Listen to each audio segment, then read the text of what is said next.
Folks, Black Star Network is here. Hold no punches. I'm real revolutionary right now. Support this man, Black Media. He makes sure that our stories are told. Thank you for being the voice of Black America, Roland. Stay black. I love y'all. All momentum we have now, we have to keep this going. The video looks phenomenal. See, there's a difference between Black Star Network and Black-owned media and something like CNN. You can't be Black-owned media and be scared. It's time to be smart. Bring your eyeballs home. You dig?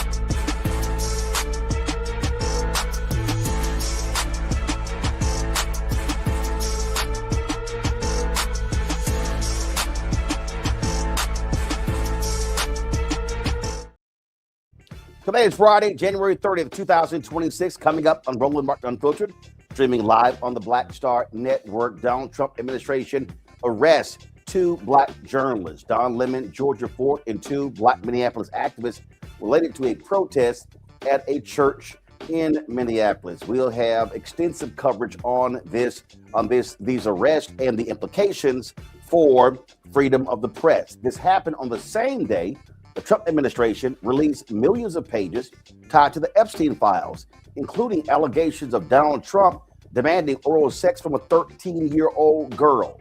Yeah, I wonder why those arrests took place today on the same day those papers were released. Lots for us to break down right here. It's time to bring the funk on Roland Martin Unfiltered on the Black Star Network. Let's go. He's got it. Whatever the miss, he's on it. Whatever it is, he's got the scoop, the fact, the find. And when it breaks, he's right on time and it's rolling. Best believe he's knowing. Putting it down from sports to news to politics. With entertainment just for kicks, he's rolling. It's on go, y'all. It's Roland Martin, Rolling with Roland now. He's funk, he's fresh, he's real, the best, you know he's Roland Martin now.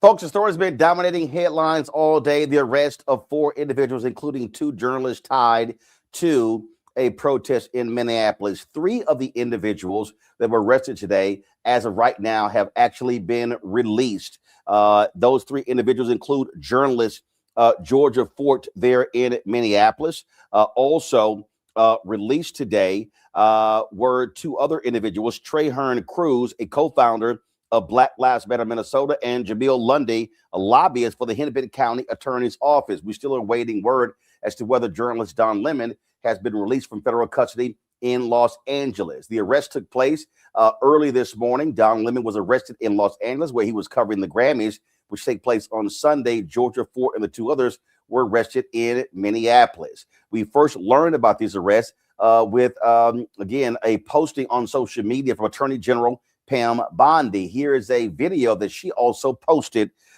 later in this morning. Make no mistake, under President Trump's leadership and this administration, you have the right to worship freely and safely. And if I haven't been clear already, if you violate that sacred right, we are coming after you. And let's be clear, what they are saying is that they are alleging that Don Lemon and Georgia Fort were essentially protesters, the same as the others. Now, the FACE Act was tied to protests at abortion clinics. They put it in that same law, the issue dealing with protesting at churches. But these were journalists who were covering the protest. Don Lemon streamed 7 hours from that particular day. And so that's what took place there. And again, it is a federal statute, the FACE Act, that prohibits the use of force or intimidation against anyone seeking access to reproductive services. This is their basis for these arrests. The indictment was filed in the U.S. District Court in Minnesota, It was called It called the protest, quote, a coordinated takeover style attack on the building, its pastor, and congregation. Now, keep in mind that they tried to actually seek indictments before. Other judges would not allow them to do it. According to MS Now, career prosecutors in Minnesota and Los Angeles refused to move forward, saying they did not have enough evidence, but they still were able to go to a grand jury to secure this indictment. Georgia Fort actually live streamed when federal authorities came knocking on her door after 6 o'clock a.m. this morning.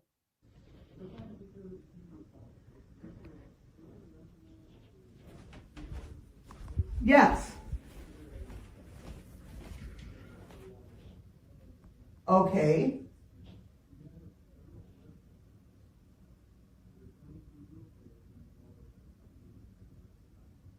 Okay, well, this is really scary. There's kids in the house. You guys have not been really friendly in the community. And to me, this seems a little, can I finish, sir? Can I finish? Can I finish? Get your phone. This seems a little bit aggressive to have all these cars in our cul-de-sac, 2, 3 agents, and now I saw the one disappear to the back. So to me, this is a little aggressive to just serve a warrant. Slide the warrant. Let me see the warrant.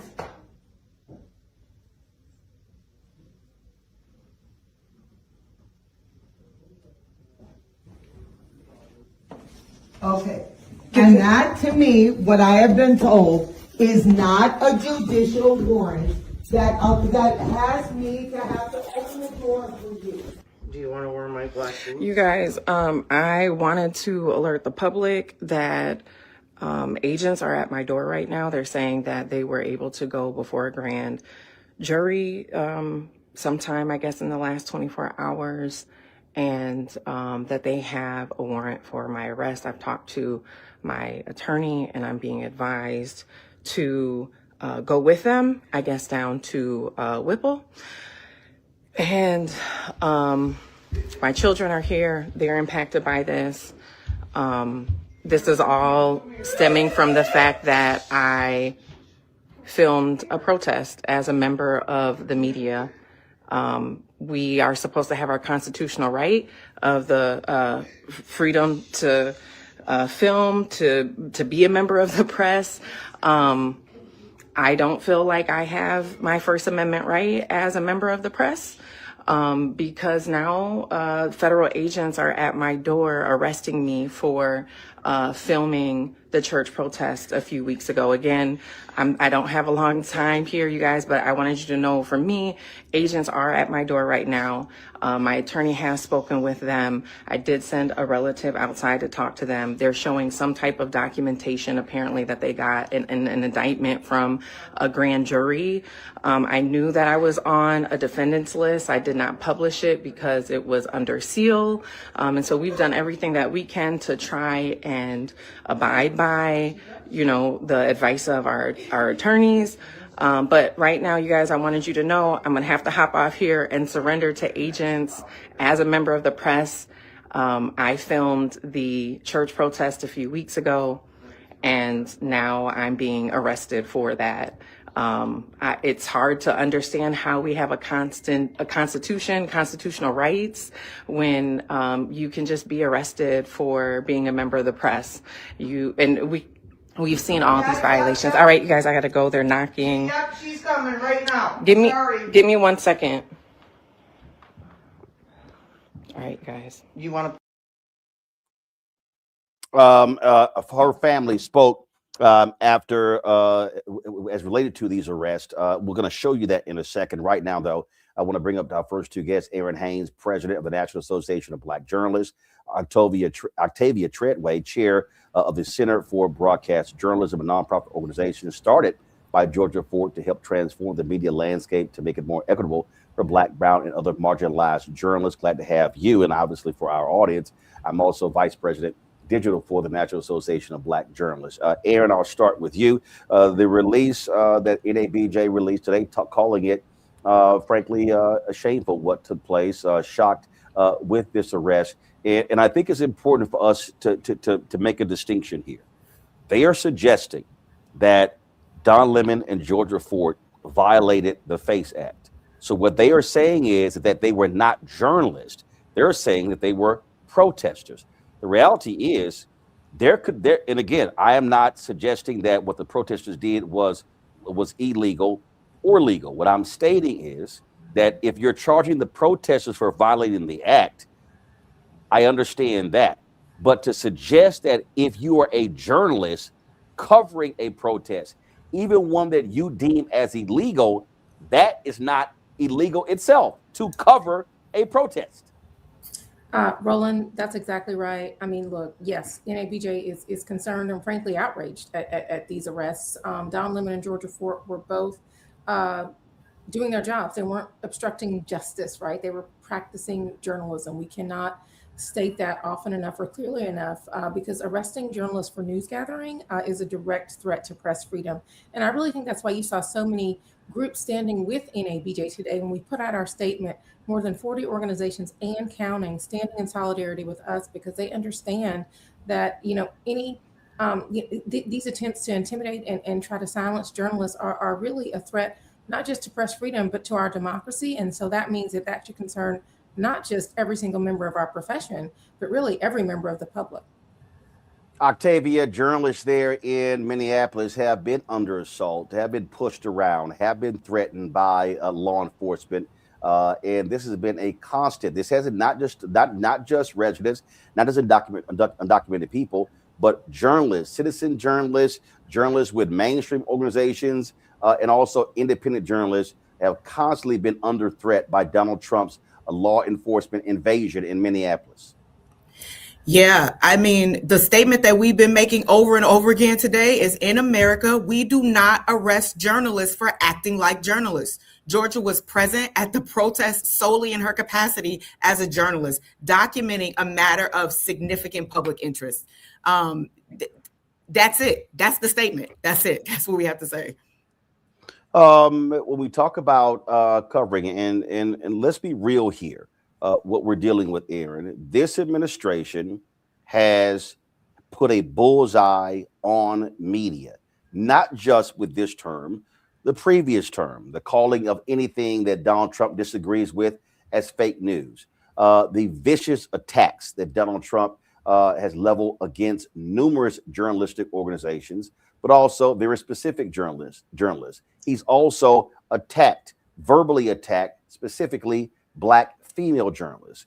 We could talk about April Ryan, Yamiche Alcindor, Ebony McMorris, Rachel Scott. We can go on and on and on. And so this man, his callous and disgraceful treatment of journalists has been abundantly clear.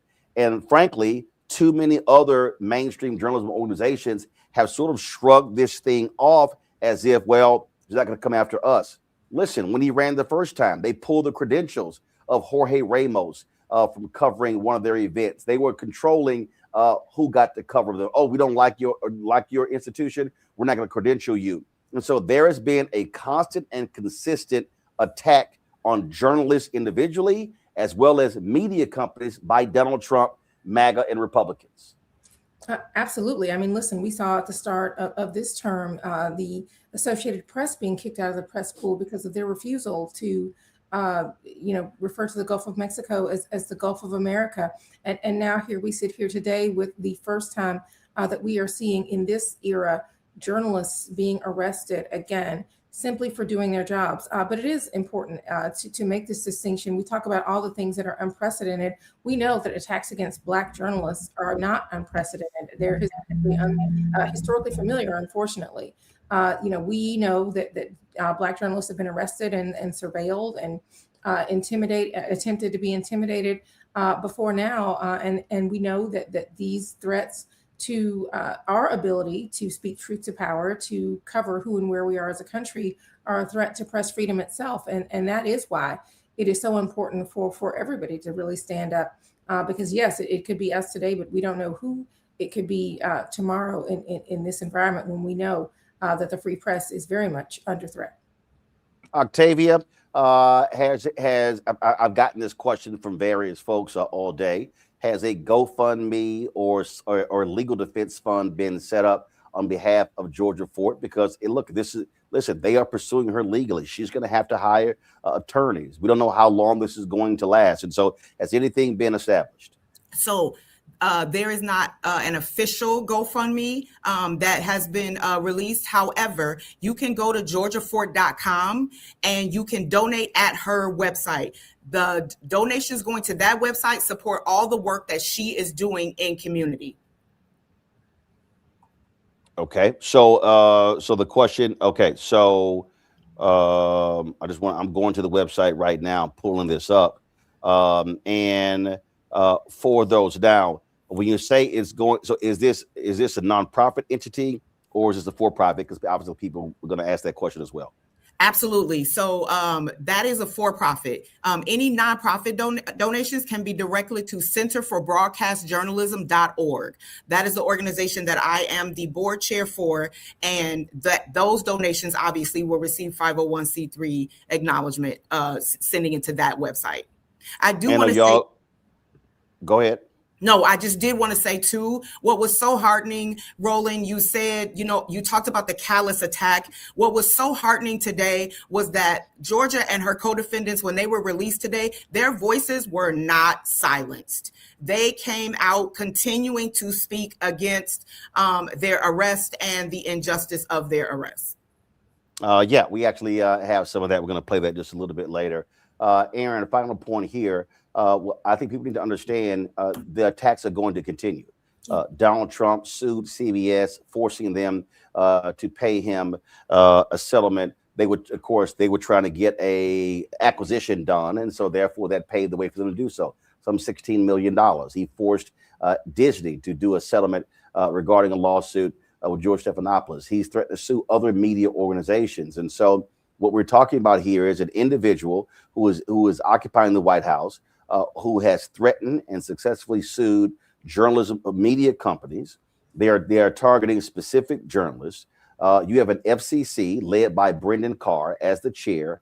They've literally said to companies, if you don't get rid of your DEI initiatives, then we're not going to approve any of your acquisitions or your mergers. Now they're threatening late night comedians, saying that, we're going to basically force a fairness doctrine if you're going to be doing any political interviews as well. And so people need to understand this is I dare say this is the most direct attack on the First Amendment and the freedom of the press since President Richard Nixon. And actually, this man has gone far beyond Nixon with his attacks on media. So people need to understand we're not going to see cooler heads prevail. I dare say we're going to see an even more attack. In fact, if you look at the official, guys, pull a graphic up. This is what the official White House, these are taxpayer funded, the Twitter feed of the White House, that is taxpayer funded. They posted this graphic regarding Don Lemon being arrested and basically making fun of it. That's what we're dealing with. These are the kind of people we're dealing with, confronting every single day. And there has to be, Erin, a massive pushback by every single media institution, because guess what? Today it was Don Lemon and Georgia Fort. It could be others tomorrow. Yes. And attempts to silence journalists are an attempt to silence us all. Listen, we know we are insisting because it's important to do so that the First Amendment is simply not an option, and it's definitely not a joke, right? We reject the notion that journalists can be threatened into silence just for doing their jobs. And so, yes, so many press freedom organizations are standing with us, allies across the industry, just standing against the intimidation of the press and in defense of journalists that are trying to carry out their lawful duties. We have to continue to be very loud about that. And NABJ and others are also calling for transparency from authorities about what is the legal basis for these arrests, right? There needs to be an end to these prosecutorial actions that are targeting journalists for for lawfully gathering the news. You had that federal magistrate judge that declined to even authorize charges against these folks, citing insufficient evidence, citing a lack of probable cause. So we really shouldn't even be here today. And yet the fact that authorities move forward anyway, like what is the What is the reasoning? What is the rationale behind that? And I think that there should be a full inquiry into whether these arrests violate press freedom statutes and also, constitutional guarantees. Because, I mean, look, the bottom line, Roland, is that journalism that holds power to account is not a crime, right? The First Amendment is not optional, and we have got to stand up and speak out against that. All right, then. Octavia Treadway, Erin Haines, we appreciate it. Folks, a programming note, NABJ will be partnering with the Black Star Network for a national town hall on freedom of the press taking place on Monday at 6 p.m.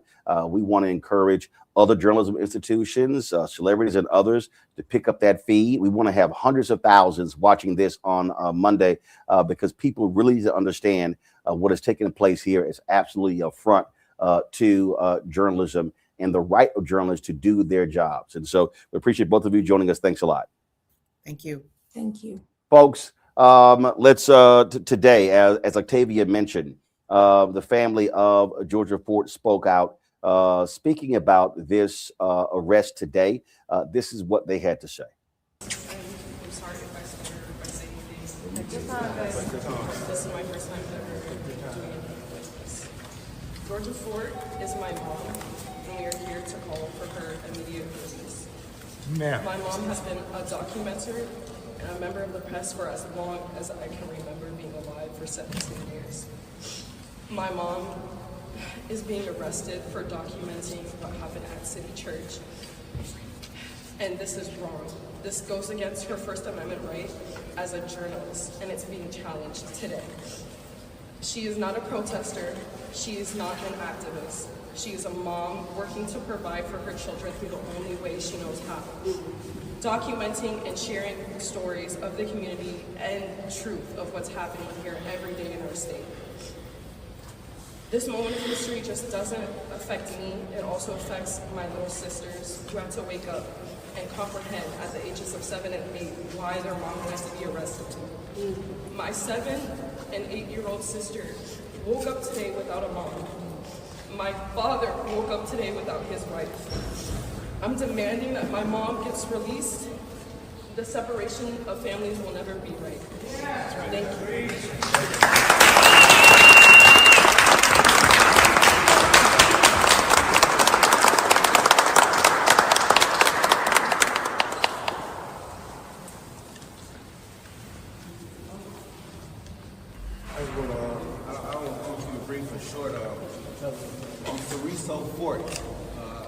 I'm the husband of Georgia Ford. I'm gonna keep it, like I said, brief and short. I really want to thank you all for coming out, and I want y'all to have courage and continue doing what y'all doing, because I watch Georgia, I support her. Behind the scenes, a lot of stuff I'm there, I'm watching, I'm supporting her. But yeah, I mean, like I said, I don't understand what can go down to the point where you gotta arrest a journalist for doing their job. She's doing her work. She's not harming nobody, not hurting nobody. I mean, I know some individuals that hurt people that I don't understand that. When it's that way, I understand, right? When someone's she's not harming no one. So I really, it hurts. You know what I'm saying? As I'm pulling off to take my 7 to 8-year-old, my daughter, we driving. I'm getting stopped. 10 cars coming. I didn't want them to see this. They will sleep early. Now they got to see this. Oh man, that wasn't cool. So it's like understanding that what we up against right now is really affecting the human rights and us as people. We got to stand strong. We got to continue to stay prayed up right now in this time of era. Right now, what we're dealing with, we got to stay prayed up. And I want to, like I said once again, man, thank you all for coming out, and thank you all that's out there that's supportive of what we're doing. Thank you.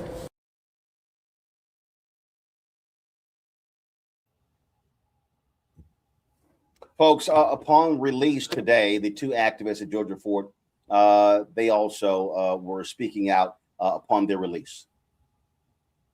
So we're going to have that video in just a second. Also, I'm just getting in that Don Lemon actually has been released from federal custody in Los Angeles as well. Obviously, there were reactions. There were reactions all over the country. Folks, journalism organizations, media institutions were all speaking out about what took place. Don Lemon's former employer, CNN, They also released a statement. This is what CNN had to say today with regards to the release of the arrest of Don Lemon in Georgia Fort. The FBI's arrest of our former CNN colleague Don Lemon raises profoundly concerning questions about press freedom and the First Amendment. The network said the Department of Justice already failed twice to get an arrest warrant for Don and several other journalists in Minnesota, where a chief judge of the Minnesota Federal District Court found there was no evidence that there was any criminal behavior involved in their work. The First Amendment in the United States protects journalists who bear witness to news and events as they unfold, ensuring they can report freely in the public interest, and the DOJ's attempts to violate those rights is unacceptable. We will be following this case closely. So that was a statement from CNN. Neera Tanden, who is the president and CEO for the Center for American Progress, said when the government starts arresting journalists for covering news events, no one is safe. Assailing and intimidating the press are hallmarks of authoritarian governments. This is a dangerous escalation by the Trump administration against the media and First Amendment rights. All people who believe free speech is a cornerstone of liberty must call on this administration to end its attacks on our freedoms. Also, folks, Bernice King, of course, CEO of the MLK Center, she also released a statement with regards to today's action. This is what she had to say. Let's go and pull that up. We are in a dangerous place as a nation when members of the press are taken into custody for exercising their First Amendment right to a free press, while federal agents killed with impunity. The arrest of journalists Don Lemon, Traherne Jean Cruz, Georgia Fort, and Jamil Lydell Lundy, just to be clear, folks, Cruz and Lundy are not journalists, as dictated by the current president's administration, should alarm us all. We must not look away or be dismissive. This is serious, and I am calling everyone to a higher state of consciousness and awareness of where we are. This is fascist behavior, and now more than ever, I urge us to persistently seek out and study nonviolence so that we have the necessary mindset, tools, strategies, and coordinated efforts, not only to resist in this moment, but to bring into being a true state of justice.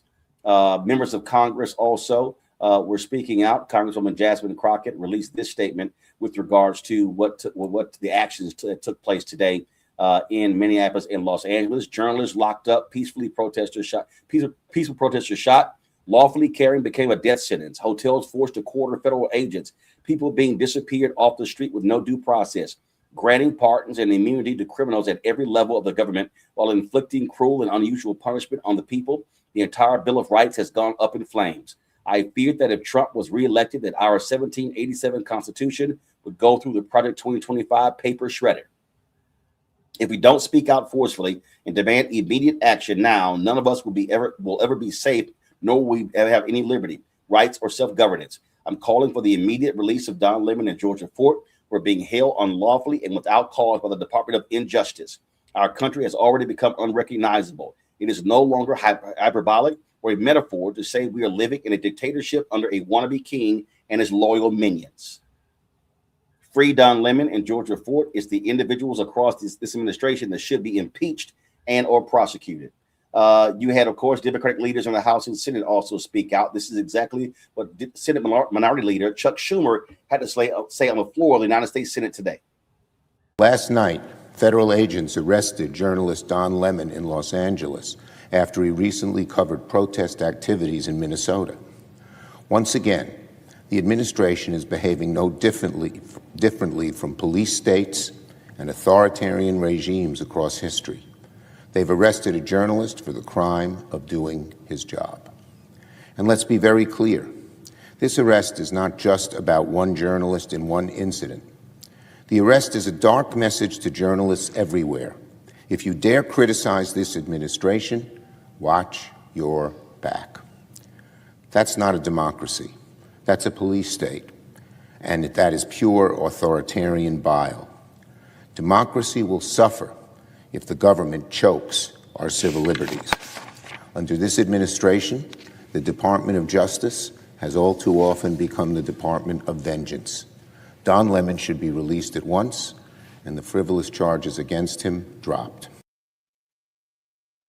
Democratic leader Hakeem Jeffries on the House side had a news conference today, and he was asked about the arrest of Don Lemon and Georgia Fort. His answer.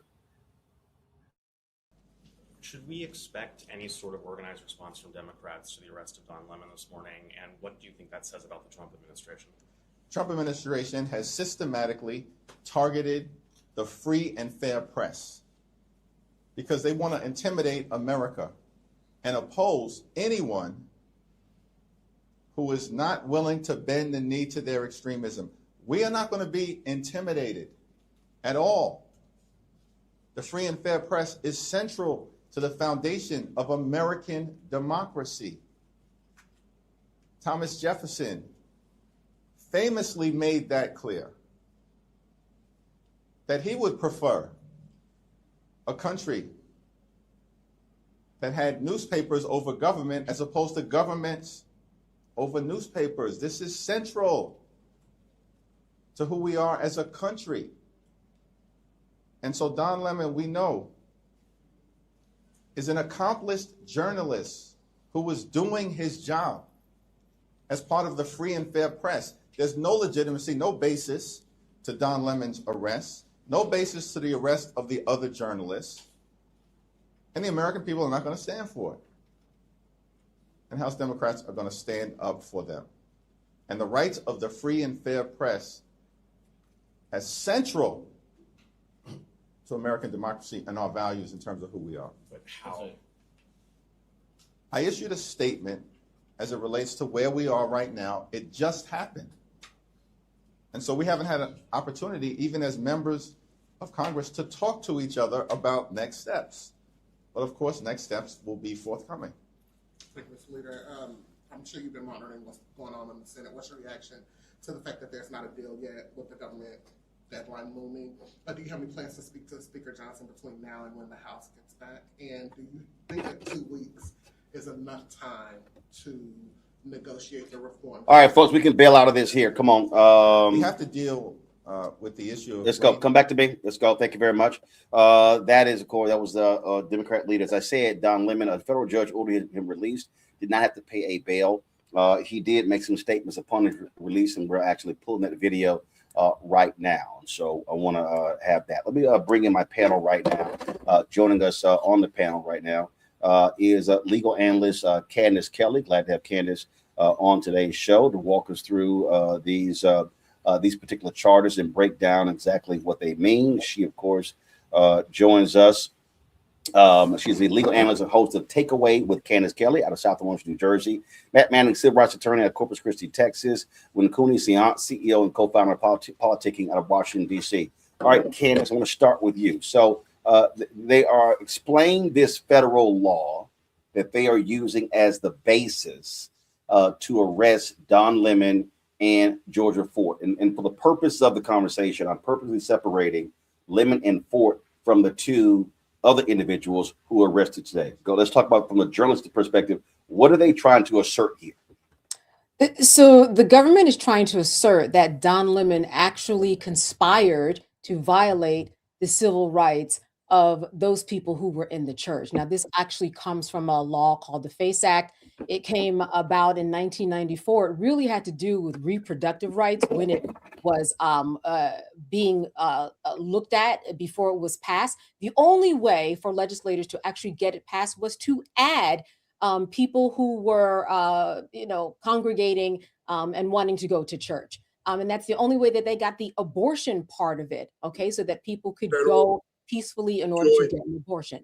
And so with that in mind, it's just a very weird conflagration of how this law is even used and against a journalist who's been doing something. Listen, the First Amendment is so important in terms of freedom of press that they made it the First Amendment. That is how important it is.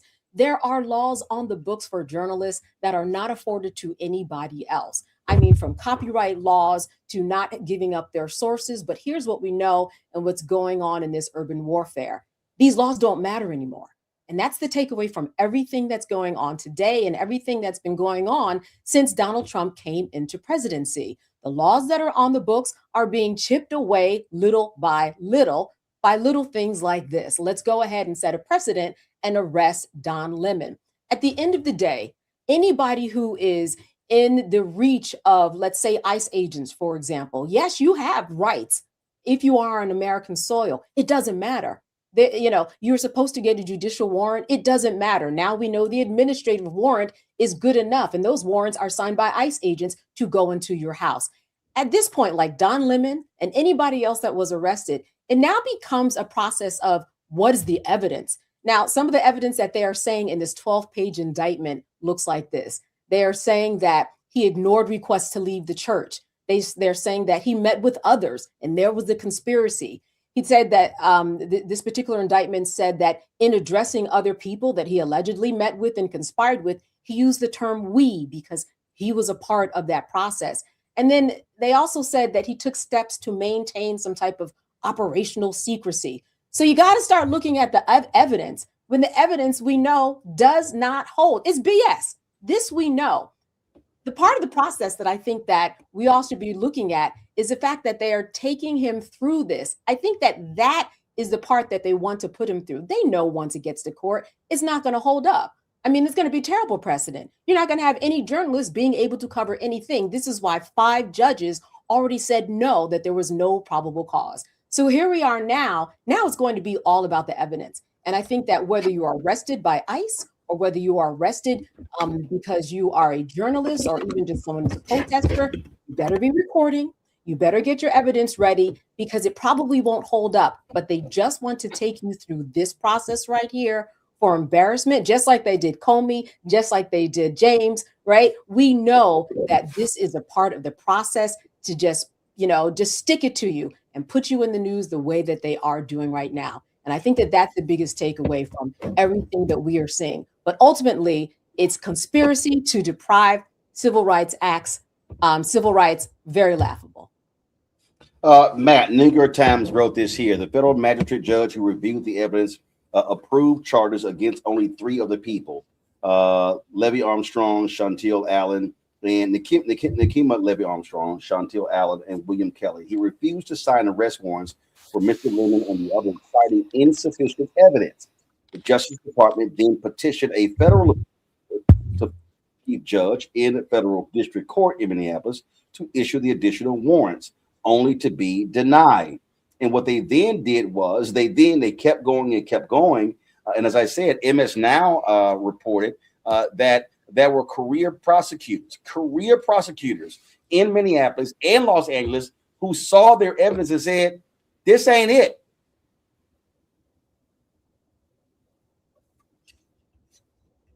Matt? I'm sorry, Roland. It's crazy because I'm sitting in Minneapolis as we speak. I'm in my hotel room. I've been all day with other civil rights lawyers from around the country, working on some pretty important and timely things. And I'll tell you a couple things. The first thing is, as I was walking from my hotel to where that meeting was, I saw signs in windows where the prevailing sentiment is F ICE, get ICE out. So this city is really embroiled, obviously, in what we know is going on, and the tensions are high. And I heard that same terminology today in the meeting I was in. But to answer your question, or rather to speak to your observation, I want to first say everything Candace said was right, which is always the case.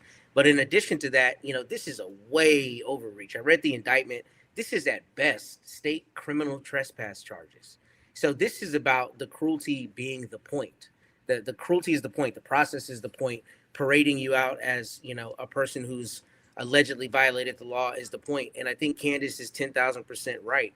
I think when this gets in front of 12 citizens in this federal district, they're not going to see it there. Now, I will tell you, it is concerning to some extent that it looks like they're trying to be very hyper technical in the indictment in terms of the acts that they're saying were overt acts with a conspiracy, and the congregants were allegedly afraid to leave and all that stuff. But what's important about that is a jury of 12 people is going to determine whether they had a reasonable fear, whether they really felt threatened, whether they really felt intimidated.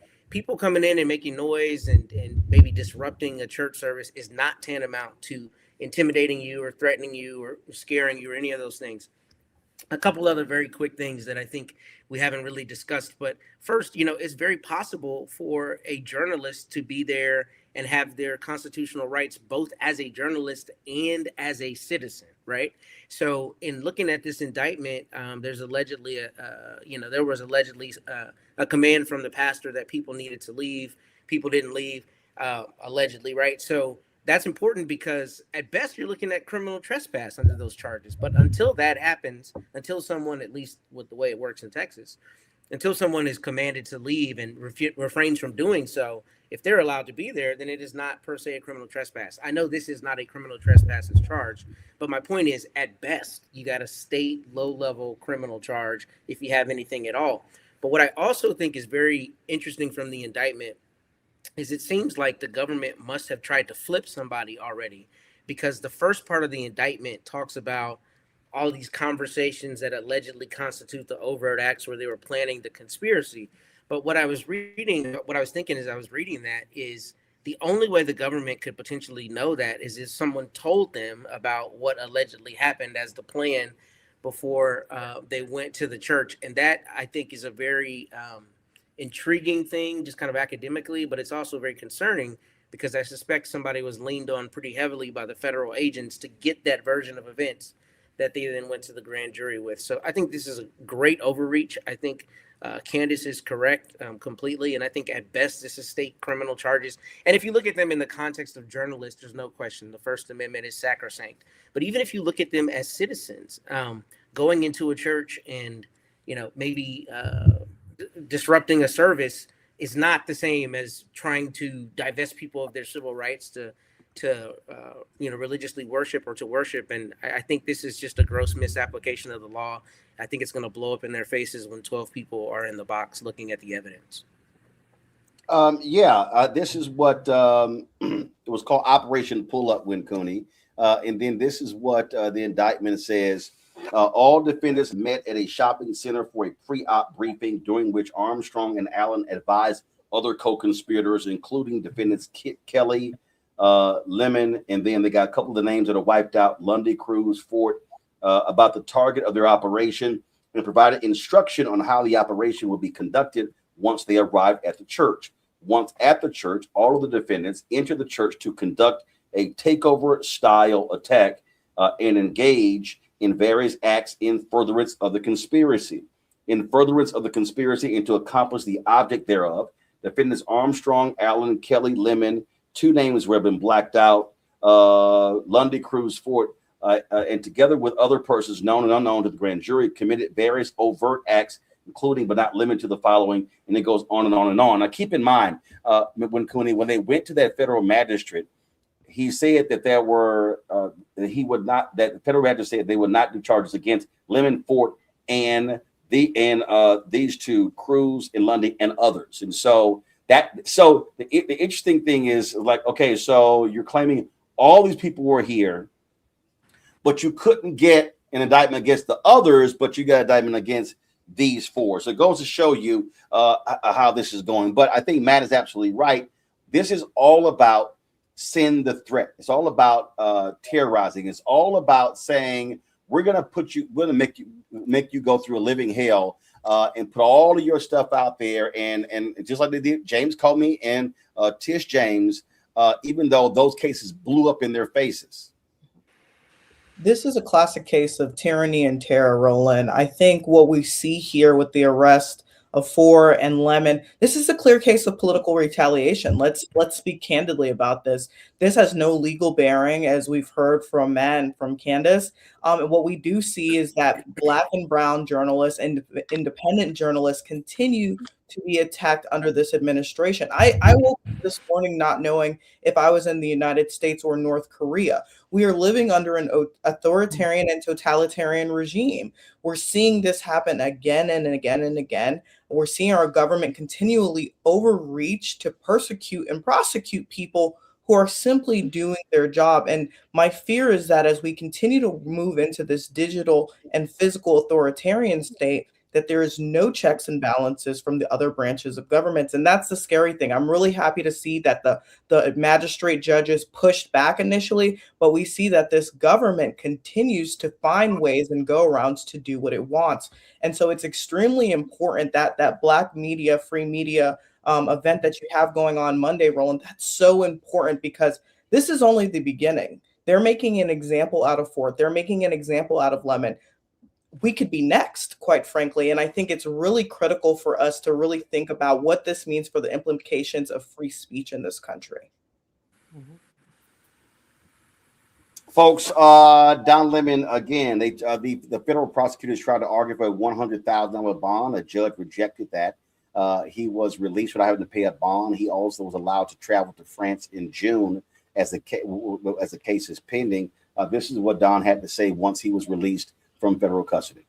I want to thank everybody for their support. It truly means the world to me. I had no idea what's going on because obviously I haven't seen anything.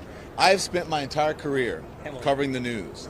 I will not stop now. In fact, there is no more important time than right now, this very moment, for a free and independent media that shines a light on the truth and holds those in power accountable. Again, I will not stop now. I will not stop ever. Last night, the DOJ sent a team of federal agents to arrest me in the middle of the night for something that I've been doing for the last 30 years, and that is covering the news. The First Amendment of the Constitution protects that work for me and for countless of other journalists who do what I do. I stand with all of them, and I will not be silenced. I look forward to my day in court. Thank you all. Folks, Georgia Fort also spoke after she was released from federal custody in Minneapolis.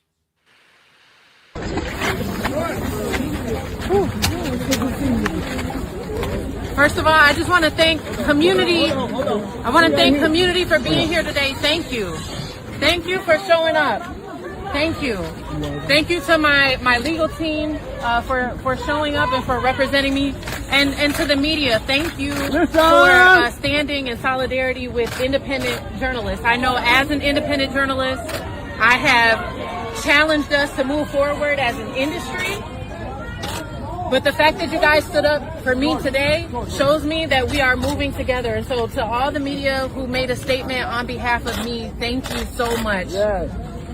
As I reflect, as a journalist who has worked in media for more than 17 years, I leave this federal courthouse today with one question. Do we have a constitution?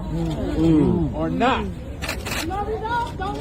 I should be protected under the First Amendment, just like all of the journalists who I've been advocating for, too. I've been advocating for mainstream media journalists who have been brutalized for months.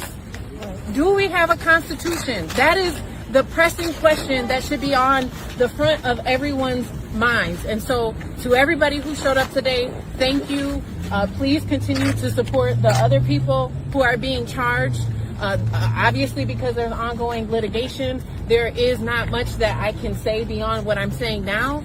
But amplifying the truth, documenting what is happening in our community is not a crime. Listen! And the questions that were asked a few weeks ago on a Sunday morning by concerned community members, those questions still need to be answered. And as a journalist, I am committed to continuing to follow the story until their questions are answered. Thank you. Folks, this was video of Georgia with one of her children when she was being released. Folks were obviously very emotional. This is, again, what you're seeing here. They expected this action because they tried to do it once before and they could not succeed. And so we know, we saw what happened with Tish James and James Coleman. They fired U.S. attorneys because they would not follow their lead. And I think that's what people need to understand, Matt.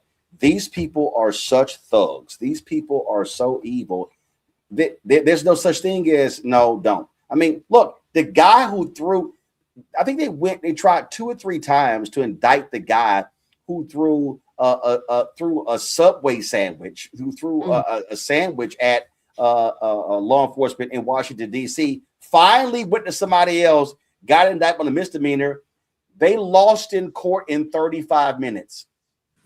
So these people are evil. These people will go to the end of the world to seek retribution. And people need to understand the kind of folks that we're dealing with when it comes to Donald Trump and his MAGA supporters. These folks flat out do not care about the Constitution or about the law.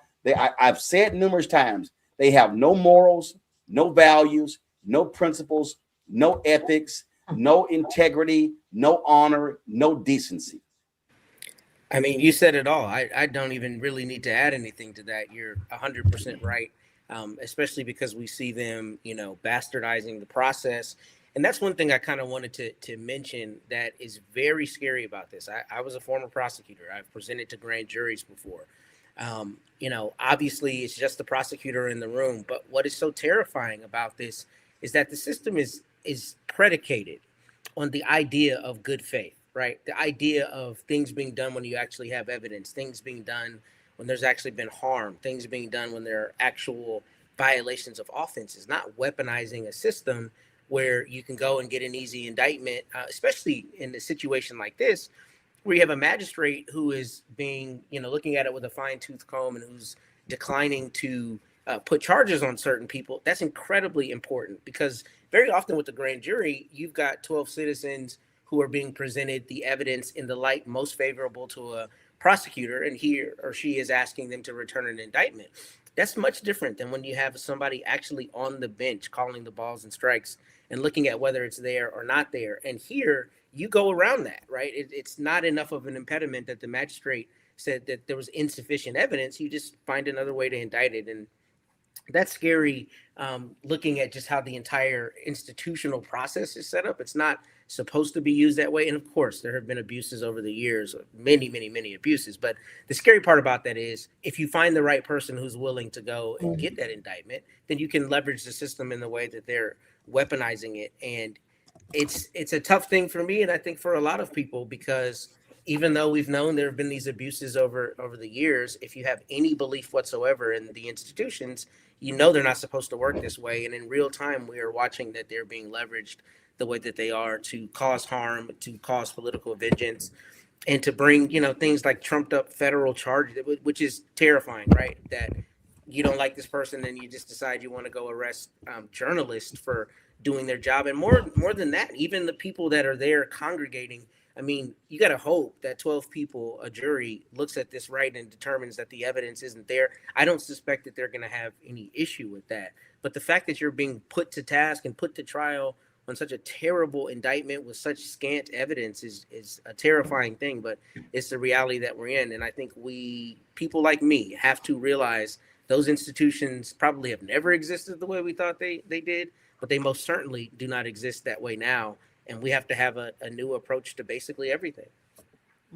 Okay, and if they clearly don't care about the FACE Act, this is there were dozens of people who Donald Trump pardoned right after he was inaugurated, 3 days afterwards, who violated the FACE Act. Look at these people right here. These are all folks who they pardoned. So I guess what Trump is saying that if you protest an abortion clinic and you violate the FACE Act and you convicted, then I'm going to let you out of jail. But if you are a journalist and activist and you go into a church, then we're going to prosecute you. Well, and that's what they call selective prosecution. And when we've heard of this term when it came to Comey and Letitia James.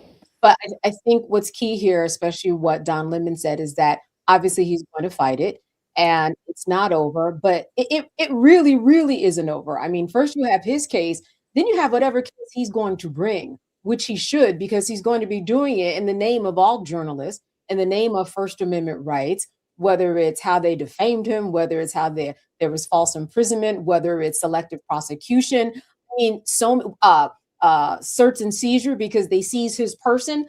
There are so many violations here that we are going to be hearing about this, not just for the next few months, but a long, long time, because after they're going to settle whatever silliness there is now, as we see him being let out on zero bail, right? And we know that that means he wasn't a threat to anybody, which tracks, but we're going to see more.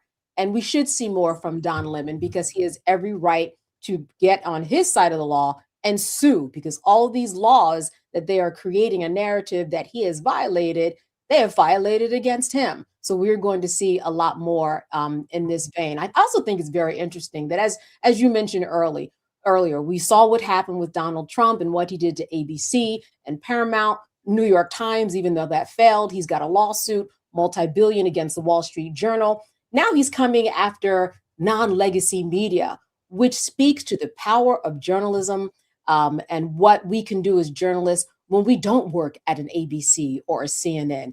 Obviously, just as important, I think that speaks volumes when it comes to anybody who can get right on here and have a mic. And that is the real purpose of having the Constitution back you up and buttress you, because everyone has a right to speak. And this computer that I'm sitting in front of is a great equalizer, so much so that a Don Lemon was fired from CNN, got on a mic, and now the Department of Justice got an indictment from Lord knows where and brought him on charges. But that's how important what you are doing and what other people like you are doing in this world today. Legacy media, I'm putting it in the category of newspapers now. It is disappearing, and here we are. Journalists in Minneapolis and the NAACP, they're on the ground. They also spoke out today about the. It is disappearing, and here we are. Journalists in Minneapolis and the NAACP, they're on the ground. They also spoke out today about these arrests. Also, thank you all for coming out. Cherie Curry, Sheree, Curry, Curry. I am co-president of the National Association of Black Journalists Minnesota chapter, and Georgia Ford is one of our vice presidents of this chapter, and we demand the immediate release of her and for all charges to be dropped. She, as Harry had said earlier, she is an award-winning journalist. She has covered demonstrations throughout her career, including the protests that erupted after the murder of George Floyd. The First Amendment protects the press and enables journalists to be able to do their jobs, to be able to collect, publish, and disseminate information that is important for all of our readers, our listeners, our viewers to understand what's going on. And Georgia was doing her job. She had boots on the ground. It is very important that people like her, independent journalists especially, be protected. They do not have the same type of backing as an independent journalist as someone would who works for a media outlet. So we are outraged for this and for her family. And I hope all of you will feel the same, who hears what happens to her, and know that if it is about attacking a journalist, it is attacking all of us as citizens. Thank you. The Minnesota Society of Professional Journalists strongly condemns the wrongful arrests of journalists Georgia Fort and Don Lemon for reporting on a church protest in St. Paul. Georgia Fort, as many have already said, is an Emmy Award-winning journalist who has paved the way for independent journalism here in Minnesota. As a founder of Black Press and the Center for Broadcast Journalism, and a former member of our board, Georgia is a pillar of our Minnesota journalism community. She has a passion for making the profession more accessible and has mentored and trained countless young journalists. We are alarmed by the escalating actions by the Trump administration that attack freedom of the press. Journalists not only have the right, but the responsibility to observe and report events in the public interest. It is not illegal to document a protest against the federal government. The fact that the protest took place in a church does not negate journalists' First Amendment right to report. The effort to punish independent reporting is an effort to weaken democracy. If Georgia and Don's cases proceed, it would seriously undermine both the freedom of the press and the rule of law. We urge the federal government to remember the importance of the First Amendment. The Minnesota Society of Professional Journalists has recorded several acts of violence against journalists from federal law enforcement in the last month. The failure to stop these acts sets a dangerous precedent for censoring the truth. The Minnesota Society of Professional Journalists will continue its commitment to protect press freedom and advocate for any journalists in our state who experience a First Amendment violation. Thank you, and we'll have a full statement posted on our website, mnspj.org, later today. You've heard already what's been said. We definitely stand in solidarity with our journalist, and specifically Georgia Fort, as she has been an integral part of providing the news for the Black community. That being said, I also want to say that what you're seeing now and what we're experiencing is a pivot away from what's happening with our democracy. And if we allow this to happen now, this is not a Republican, this is not a Democratic, this is not a black, white, as you already heard, this is a humanity issue. And what we're experiencing, you all, and you have to recognize it, even for the most people who are not even, brilliant or can't see clearly, this is blatant as it gets. Number 47 is out to be a dictator. And he is looking to take away all of our rights. Everyone who voted him in, he's voting you out. So what I would say, we have another election coming up. We need to prepare to vote, to get our voices heard, and to make sure that we're doing what's necessary to make sure our democracy stays a democracy and not a dictatorship. All right, folks. We're going to keep covering this again. On Monday, we are participating with the National Association of Black Journalists or a national town hall talking about the attacks on press freedom. So we look forward to doing that. So we'll be covering to see where this goes for the rest of the weekend. I'm going to go to a break. We come back. Headlines of Brittany Noble. But then also we're going to talk about why did this action happen today? Oh, could it be the release of millions of pages in the Epstein files, which includes allegations of Donald Trump forcing a 13-year-old girl to perform oral sex on him? That's probably why he wanted the story to be changed. You're watching Roland Martin Unfiltered on the Black Star Network.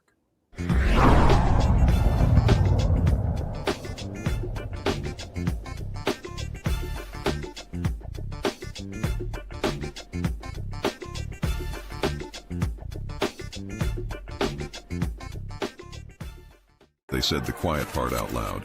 Black votes are a threat, so they erased them. After the Supreme Court gutted the Voting Rights Act in 2013, Republican legislatures moved fast. New voter ID laws, polling place shutdowns, purges of black voters from the rolls. Trump's Justice Department didn't stop it, they joined in. In 2018, his DOJ backed Ohio's voter purge system, a scheme that disproportionately erased black voters. Their goal, erase black votes and political power. Yeah, that happened. These are the kinds of stories that we cover every day on Roland Martin Unfiltered. Subscribe on YouTube and download the Black Star Network app. Support fact-based independent journalism that centers African Americans and the issues that matter to our community.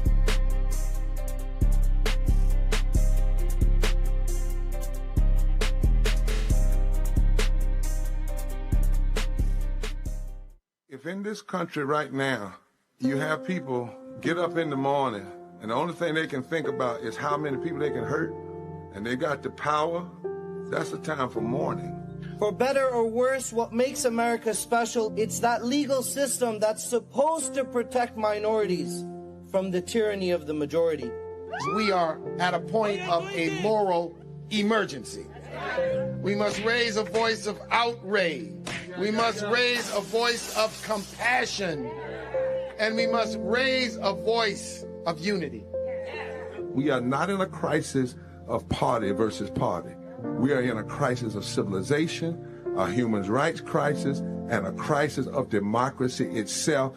And guess what? You've been chosen to make sure that those that would destroy, those that would hate, don't have the final say, and they don't ultimately win. Hey, I'm Malcolm Lee, and you're watching the Black Star Network.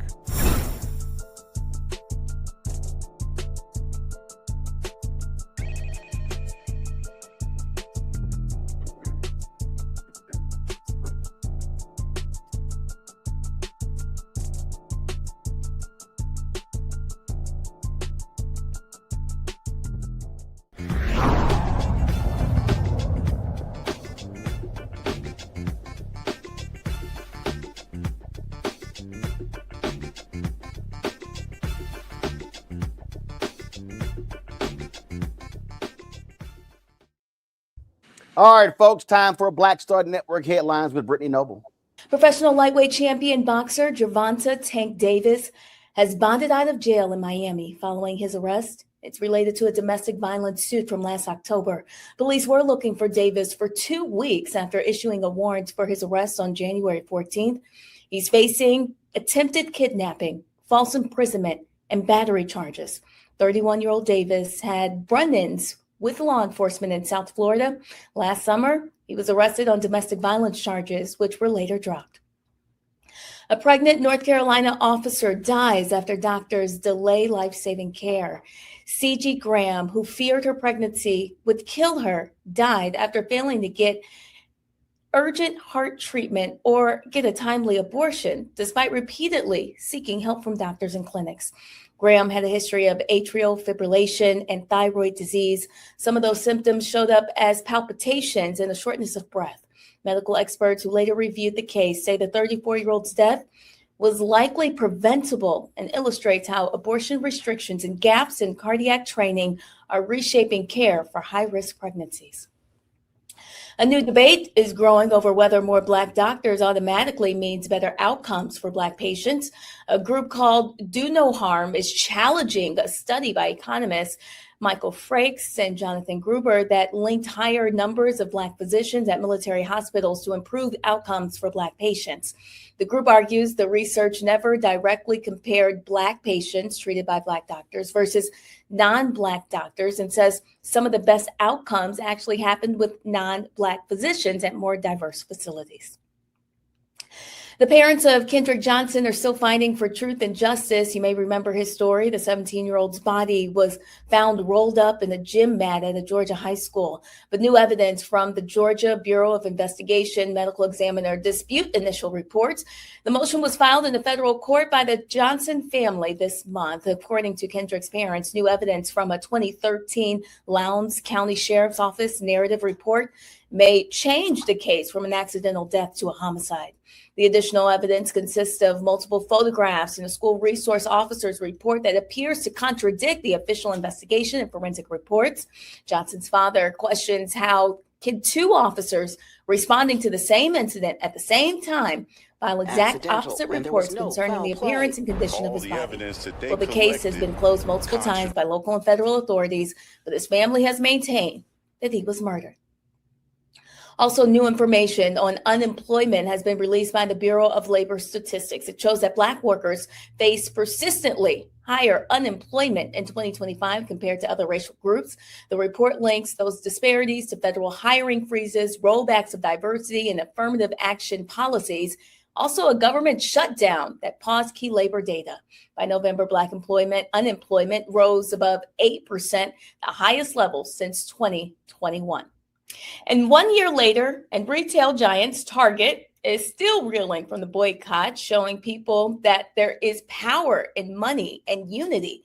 The movement started in March of 2025 after Target's decision to axe DEI efforts within the company, and just 47 days after the president issued an executive order banning the same kind of initiatives in the federal government. Well, the store lost $12.5 billion in the market value and experienced drops in foot traffic, stock, and sales. All right, folks. The Epstein files. Trump's DOJ dropped today 3 million pages, 2,000 videos, 180,000 images. And now you need to understand why they arrested Don Lemon and Georgia Fort today. This is all about separating and the distraction. Politico has this story here. New documents reveal the breadth of Jeffrey Epstein's orbit. This is their headline. It shows right here that the documents shed new light on the depth of its relationships between the convicted sex offender and figures such as Steve Bannon, Elon Musk, and world leaders. It also includes, and this is quite interesting here, how Twitter, how you see under Twitter, how they frame this. They say, DOJ releases final Epstein files with unsubstantiated Trump tips.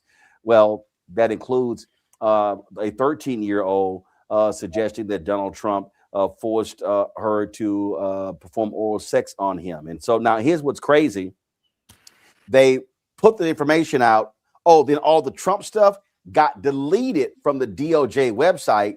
And after there was a massive uproar, then they put some of the stuff back. I want to go to my panel now. Candace, I'll start with you. Trump did not want, I don't trust these people at all. There's no doubt in my mind they knew that the media was going to focus on the Lemon arrest. And they said, hey, we need to have something that knocks this sucker out of the top spot. And ain't no coincidence that they decided to do both on the same day. That there is no coincidence. That was planned. And here's a good question. Where's Pam Bondi in all of this? This seems like it would be in her wheelhouse, but she's not someone I think that they are very happy with in terms of all her missteps. And she was nowhere to be seen in terms of making this announcement. I found that to be very interesting. But you're right. This is something where they knew that Don Lemon was going to be taking up all of the space in the headlines. And that's exactly what is going on. But people are caught up, people aren't silly. We are too informed these days. When we talk about freedom of the press and freedom to information, we're all connected online and there's too much information and you can't pull the wool over our eyes that way. So I think it's very juvenile for them to think that we would not notice that this was buried because of what is in these files. And that's something that we're going to be talking about for a long time. Listen, midterms are coming. This is something that certainly they are afraid of. We know that Donald Trump's numbers are going down. So of course they're doing all they can do to do what they have been doing for years. And that is create narratives. So there's nothing new under the sun and we're all under the same sun. These folks, these files are crazy, Matt. Jeffrey Epstein says in these files that Bill Gates caught a sexually transmitted disease from some Russian girls and wanted to be secretly slipped some antibiotics for his wife, Melinda. This is according to the emails. You got economist Larry Summers sharing deleted emails. Howard Lutnick claiming, Trump's Commerce Secretary claiming, I cut off contact with Jeffrey Epstein. The files show. No, you didn't. You were still in contact. And again, all throughout what was released, Donald Trump, Donald Trump, Donald Trump. They do not want this to be the focus of the American media. No, they don't. And I think, your comments and Candace's are right that they did this timing. This timing was done strategically. But what I'm kind of baffled by is if DOJ is the one releasing these documents and DOJ has not released these documents on the timetable they were supposed to release them. I'm really confused about why they released anything with Trump's name. And obviously, there would be people who would be fact checkers, truth checkers to make sure that what was actually in the documents, the things that correlated to him eventually came out. But I don't understand why you release anything about him if you release anything at all. These allegations are absolutely abhorrent. And I think they're going to have a measurable effect in the midterms. And I think one of the things that you see across the aisle is I've seen at least a lot of Republicans also calling for those, documents to be released. So I'm not understanding strategically what they're doing with the release of the documents outside of the timing. In terms of the substantive documents, it doesn't seem to me to be a coherent strategy. But then again, we've got Pam Bondi running the ship. And to use Candace's terminology, her missteps have been great and many. So, I don't know if this is just an own goal or what they're trying to do. First of all, remember their hand was forced. Congress passed a law forcing them to release it. Also, a federal judge in December ruled that the grand jury testimony regarding Jeffrey Epstein also had to be released. And when Cooney, let's go back to early on after the inauguration. That was this undercover operation with this conservative group, I think tied to James O'Keefe. Well, they caught a DOJ person saying that they were scrubbing Donald Trump's name from as many of the Jeffrey Epstein documents as possible. Mm-hmm. And yet his name appeared over 200 times in the most recent releases. There's a number of allegations against President Trump, and they continue to occur. And it really begs the question, does the American public care if there is a pedophile in office as chief of this country? It's honestly quite scary. Some of the details that were shared in this, You spoke about a few of them. They also suggested that Epstein was introducing young people to a gentleman named the Duke. It talked about Epstein time in prison and the circumstances surrounding his death. I mean, there's so many nefarious things that have happened between then and now, and these constant attempts to cover it up. It really seems like Pam Bondi has spent most of her time on Twitter and covering up for President Trump. And at this point, I think that's her job. That's what she's paid for, not to actually defend the Constitution or the constituents of the United States.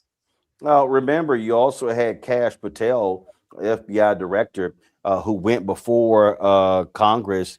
And when he was asked about Jeffrey Epstein trafficking minors, this is what he said. There's no credible information. None. If there were, I would bring the case yesterday that he trafficked to other individuals. And the information we have, again, is limited. So the answer is no one? For the information that we have. In the files? In the case file. The only problem with that, Candace, is that, you had actually, according to these documents, 40 girls give testimony that they were trafficked. Exactly. And while we don't know their names, we certainly know that we've seen a lot of them on Capitol Hill, and then we've seen additional ones in these particular documents that have come out today. This is just a game of storytelling, and that's ultimately what it comes down to. You've got one person's side and another person's side. That's really what the law is all about. And this is what you said. This is based on an act named after Epstein so that these particular files could be released. They're doing it little by little, but obviously the big one was today because of the timing of it. But at the end of the day, they're creating a story for ultimately what comes after. What comes after is going to be campaigning. What comes after is going to be questions in and around these files. And of course, we're going to see that there are going to be a lot of questions that are going to be asked to Donald Trump. So they're going to try to get ahead of the game throughout the weekend in order to make up whatever story they need to do in order to distract, because that is the name of this game. And it's what we've been seeing in Minnesota. It's what we've been seeing in Greenland. It's what we've been seeing in everything that's going on in what we call this United States of America. What's your story? And if you don't have a story that is the truth, just make it up. Just make it up. So we have to be very discerning as people who are looking at things online and looking on the news, because the administration will just make it up. Well, Matt, and what you're dealing with here is, again, you're dealing with Jeffrey Epstein rolled with a lot of powerful people. And when you look at these documents, the names being mentioned, again, Bill Gates, Donald Trump, Bill Clinton, Prince Andrew. I mean, we could go on and on and on. It's a lot of powerful folk who don't want information being released. And what really screwed up is Donald Trump was the one who kept talking about Epstein, as if his business would never get released. And then what you have is you had the far right who were demanding Epstein. And one of the reasons we're at this point now is because they wouldn't let go of it. Not folks on the left, not Democrats, but the right, the conservatives, the evangelicals, the conspiracy theorists. The right was forcing Donald Trump to have to deal with this here. And guess what? It bit them in their ass. You're 10,000% right, because anecdotally, that's exactly what I was referring to in my prior statement, is the number of people I've seen on social media, for instance, calling for the immediate release of the Epstein files are primarily conservative people that I happen to know, right, who are just demanding it. It's what they were talking about ad nauseum.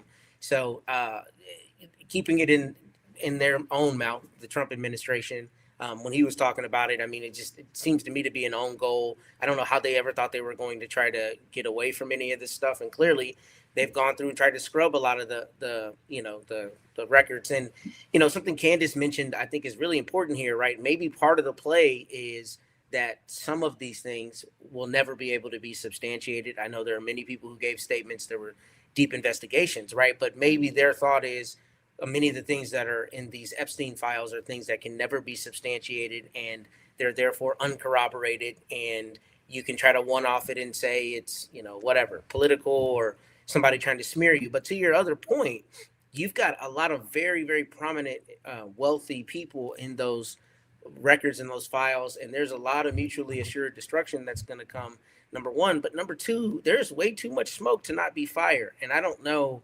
how some of these people think they're going to escape, being connected to him in the way that they were. And maybe it's just that it can't be corroborated, but it's a very telling sign that a lot of these birds of a feather flock together, and it's just heinous, a lot of these allegations.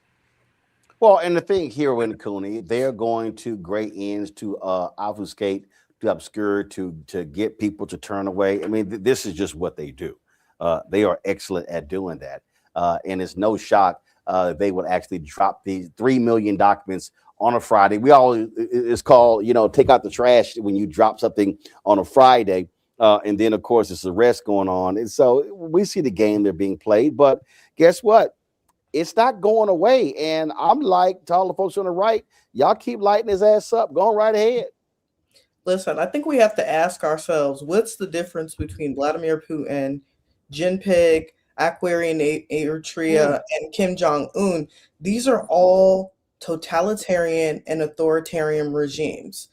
So since Donald Trump likes to hypothesize as if we're not in an authoritarian or totalitarian regime, he has to release these sorts of files, right? But what he can do is create an illusion, an obfuscation, like you said, Roland. As the young people say, this is a scheme that Todd set up. This is a scheme to distract the American people away from paying attention to the fact that there is a pedophile sitting in the highest office in this country.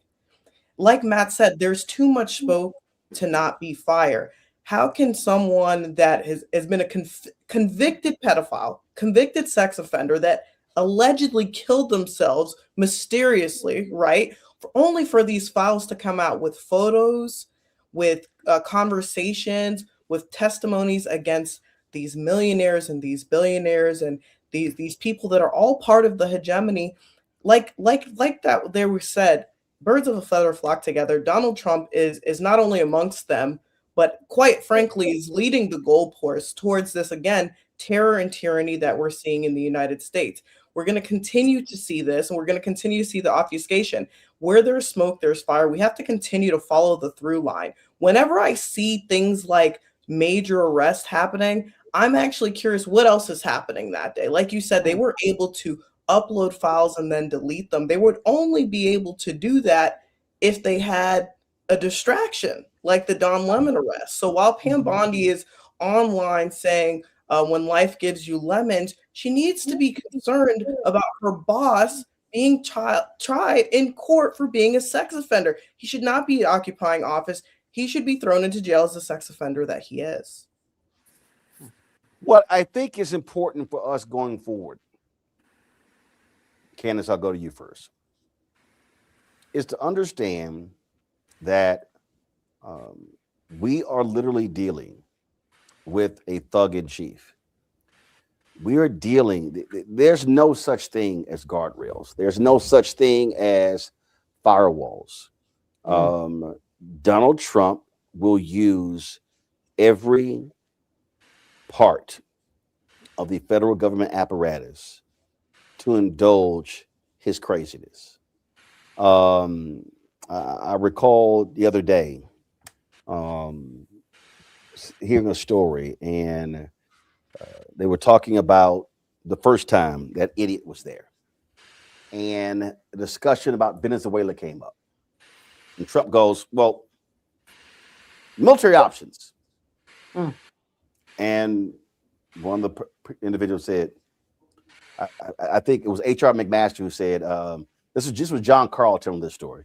He said, well, we don't actually have to go there with other things to do. Well, why not? Why not? And so then he wanted to see military options. So they walk out, and John Kelly, retired 4-star, Trump's chief of staff, caught up and said, what are you doing? He says, well, I'm going to drop military options. He's like, no, you're not. No, you're not. He said, don't worry about it. He's going to forget it. He's going to move on. Here's the problem. There are no H.R. McMasters this time around. There are no John Kellys this time around. There are no General Milley's. There are no, the people who knew he was nuts, who would stop his craziness, This time he said, I'm going to make sure none of those kind of people are near me. And this is what we are getting. And so when it comes to, I mean, listen, they were supposed to immediately release all the Epstein files. That's right. That was more than 30 days ago. They've actually defied a law passed by Congress. Well, yeah. Yeah. But you make a very good point in that, things have changed so much that what we're looking at is no longer a separation of anything that we have heard about before, whether it's church and state, whether it's judicial, legislative, and executive, because all they do, meaning the Department of Justice, the president, the executive branch, they dance around and they find the answer that they want, just like they did with Don Lemon after going to 5 judges. Some of those judges he appointed. So we are seeing the laws change day by day, little by little. And this is unprecedented. So that's why nobody knows what to do or where exactly we're going to land. The only way we know where to land is if we get to the polls and we change things. Though it's almost like a catch-22 because you have your laws that might change and new people that are in place, but then you have the executive branch circumventing the laws and doing things to dismantle it by different things that they're doing. This is unprecedented time. The power belongs to the people to continue to hit the streets, make themselves heard, because as we see, that certainly makes a difference. Because if it didn't, we wouldn't have heard anything about those protesters at that church. But that does make a difference. And for people who don't think that it does, look at Don Lemon, look at the other journalists that were arrested. That is where we get the most action, when people get together online and offline and let people know that our First Amendment rights are not going to be stomped upon. And I think that that's something that we all need to be thinking about. Yes, get people to the polls, but that executive and judicial and legislative branch, it's all working like this together. It is no longer separate. So it'll just be interesting to see what comes, because there's no precedent. We're living in the precedent right now, every single day. And that is amazing to see as an American, that the Constitution that we've talked about for years and years and interpreted up, left, right, and up and down is not making any sense still. But the truth be told, the Constitution hasn't made sense, over the past hundreds of years anyway, in terms of those people who have interpreted and those racists who are in place in order to make their narrative suit their needs. So this is not a surprise, but it's something that we have to continue to work on. But you do it at the ground level. Matt, people are going to have to understand that the only way to stop this fascist regime is at the ballot box. You can't do anything about the White House, but they absolutely can be stopped in the House and Senate. But that's going to have to take a massive number of people showing up and voting and crossing and jumping over the hurdles being placed in their way to prevent them or making it harder for them to vote. I think that's partially right. I think voting and going to the ballot box and just civic involvement is clearly a major mechanism. But if I'm 100% honest, I'm really struggling with that. I mean, just from an institutional standpoint, I don't know that we're going to have full, fair, and free elections. I don't know that we're going to have elections the way we've known them, over the years. And I'm really struggling with that, because I'm definitely not advocating for, mass anarchy, but I don't know that those guardrails, like you said earlier, guardrails and firewalls and the system we know to normally work to bring about change, even if incremental, just clearly does not work. I don't know where that leaves us. Now, I don't think we need to throw up our hands in desperation, but I don't know that the ballot box is the only answer. I mean, I don't know what it is at this point. I don't know if it's mass demonstration. I don't know if it's shutting down cities with people in the streets refusing to go to work, shutting down economies. I'm not sure what that looks like anymore, but that's what I'm grappling with. And I frankly think that's what a lot of American people are grappling with now, because voting is important. Sure, the ballot box is important, but I don't know that any of those institutional approaches work anymore. And I don't know where that leaves us in the short term. I do think we've got a duty, a moral duty, to continue bearing witness, which is what this show and all the myriad shows out there are doing, and the citizen journalist and your average citizen who's recording what's going on around them. But I haven't seen yet what that coalesces to really put a stop to this, because what we're watching real time is the federal government in open rebellion to its citizens. And I don't know that voting is the response to that. I don't know that it gets us there. So The reason I say voting is the response, Gwen Cooney, because the lawyers have to do what they do. The legal battle that takes place, they have to do that. But there's nothing else that citizens have. Yes, you can do an economic withdrawal, you can do a boycott, whatever, but voting allows for you to replace the people in charge. Voting allows you to say, okay, you know what? We boot out. I'm going to cut in because I know where Roland was leading there a bit. Today was actually a boycott. And one of the issues and challenges that we struggle with within the Black community is that we're not on one accord. Man, I remember when there were leaders like Malcolm and Martin that everybody was on one accord with, whether or not they agreed with them. When they said a boycott was happening, a boycott happened.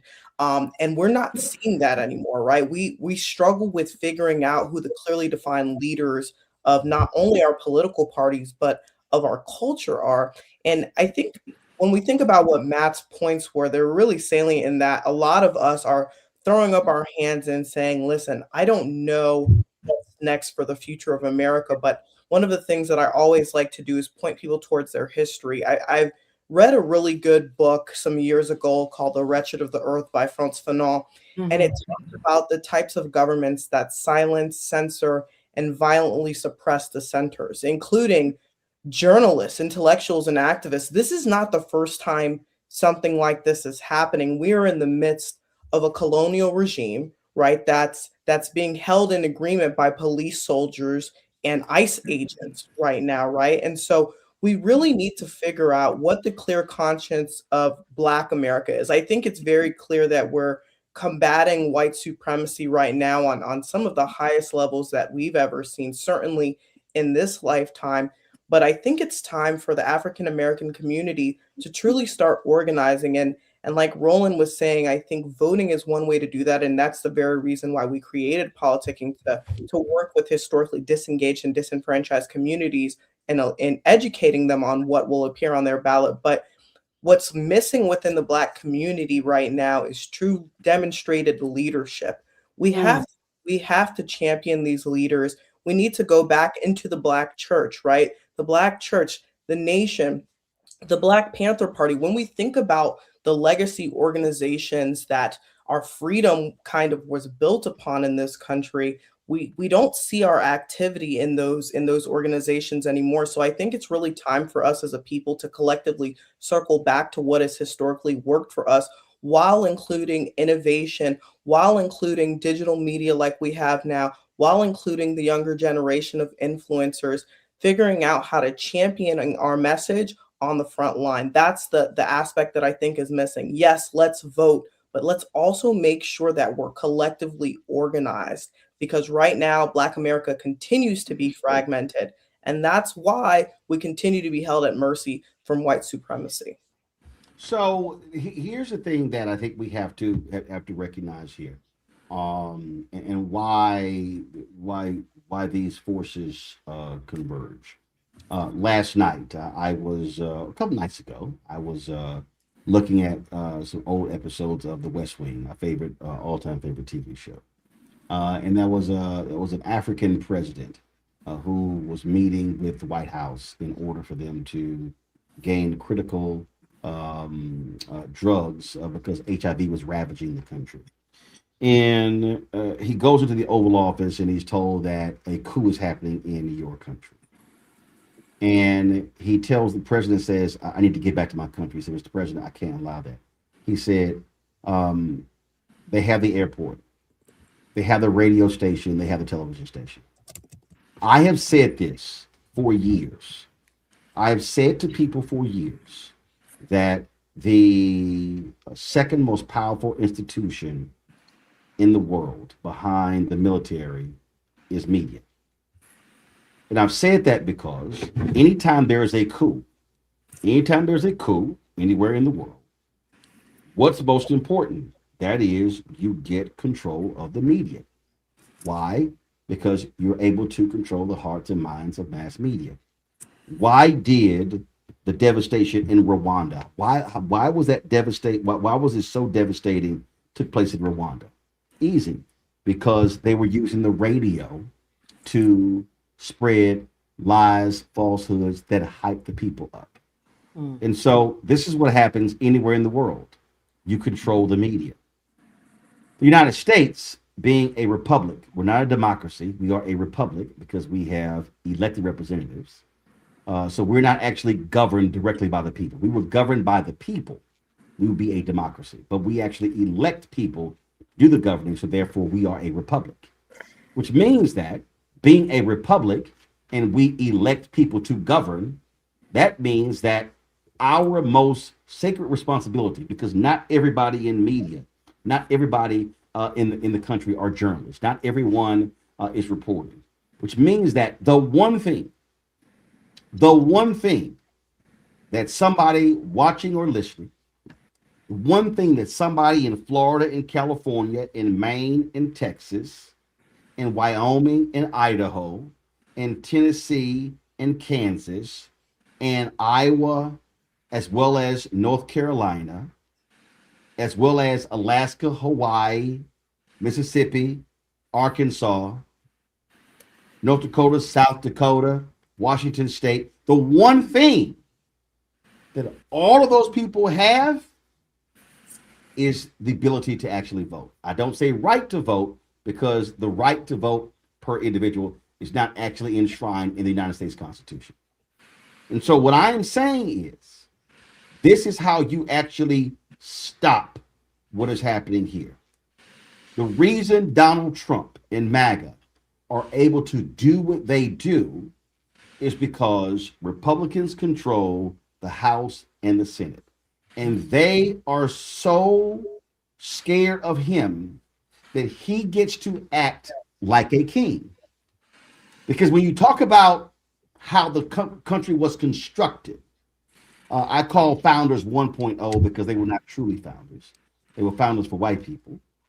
The way the country was constructed, they really believed that the Constitution, and this was the problem that both Biden and Harris had, because they actually believed this. They kept saying that we have guardrails, when in fact, we didn't have guardrails. They thought we did. And the founders thought we had guardrails. They thought, well, the guardrails are, you have the executive branch, the legislative branch, the judicial branch. They thought the guardrails were the emoluments clause. They thought the guardrails were impeachment and being convicted. They thought they were actually guardrails. But what they never anticipated, which is why we've actually never seen this in American history, never anticipated that the legislative branch would literally give up all of the authority to the executive branch. What they never expected, they never envisioned the Fairness Society would then create judicial nominees who became judges, who would then say, we're gonna let you do what you want to do. Now, not all Trump or Republican appointed judges have done that, but a whole lot have. This Supreme Court, in my estimation, Candace, Matt, and Wincombe, plays a larger role in the criminality that we are seeing coming out of 1600 Pennsylvania than any other branch. Because when they make that ruling about, oh, you can pretty much do what the hell you want to do, you have immunity, Trump said, oh, guess what? I got me a monopoly, get out of jail free card, do whatever I want. And so the reason I need people to understand why voting matters is that if they do not have the power, they can't exercise the power.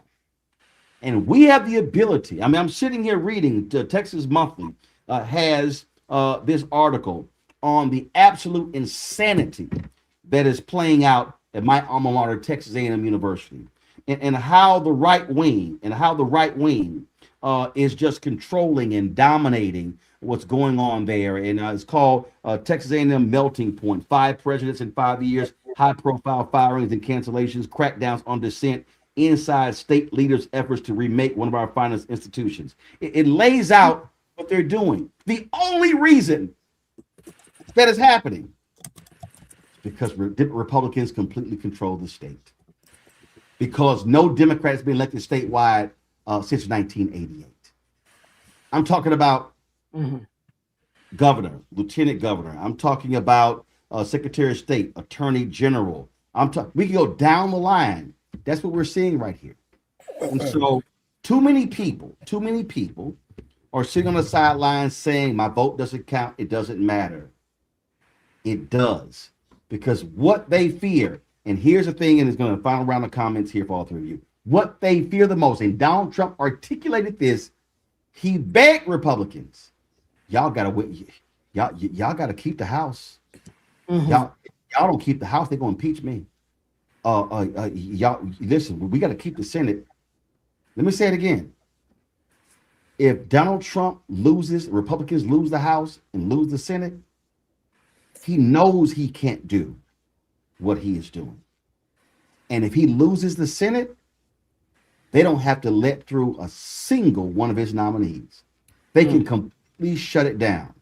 And Candace, that's why we need people to understand that I don't care whether you are a billionaire, a millionaire, a thousandaire. I don't care if you got $1 in your bank account. I don't care if you're pinching pennies.